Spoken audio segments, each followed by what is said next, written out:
Isa ako sa mga tao pumili sa maling daanan. Kasama rin ako sa mga tao na makasalanan. Di na malaman kung meron pa bang tunay na kaibigan. Alas madami na nga ang tao na ako'y tinalikuran. Dahil sa ugali ko na di ko malaman kung ano. Basta't naririnig ko sa kanila ako na may parang bato na walang pakialam at walang nire-respeto. Takit sinusunod ko lamang raw ay ang sarili ko. Gusto ko malaki na lang ako, palagi na masaya. Ayaw wala ako pakialam kahit magaling pa ang iba. Hanggang ako ay napapilang sa mundo ng mga gangsta, mundo ng mga halang na ang karganay pambihira. Mas dumoble pa ugali ko dahil sa pinasukan hanggang sa naranasan ng makahiga na sa kulungan. Doon lang pala manlalaman na di kailangan ng katapangan. Dahil nagkabaliktaran pala nito'y kapahamakan.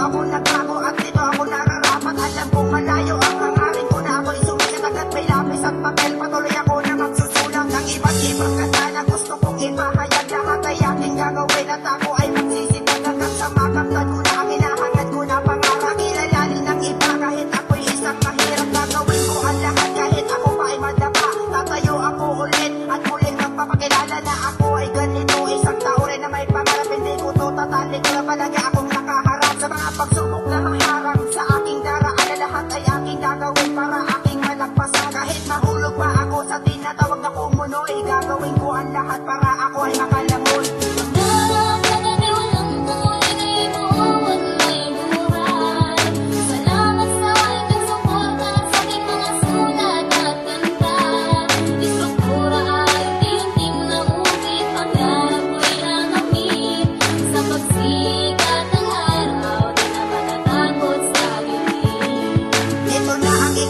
At ito na ang panghuli para sa mga dumadamay sa akin hanggang sa huli. Yung mga tropa ko na tunay na handa sa akin sumuporta. Ang talento kong ito, kayo ang pumuo ng buhay. Dahil hindi ako susulat kung hindi dahil sa inyo. Dahil taas noo kayo sa kulturang pinasukan ko. Kayo ang tangi kong akibat kaya ako ay malakas. Kakayanin ko lahat kahit makaranas ng dahas.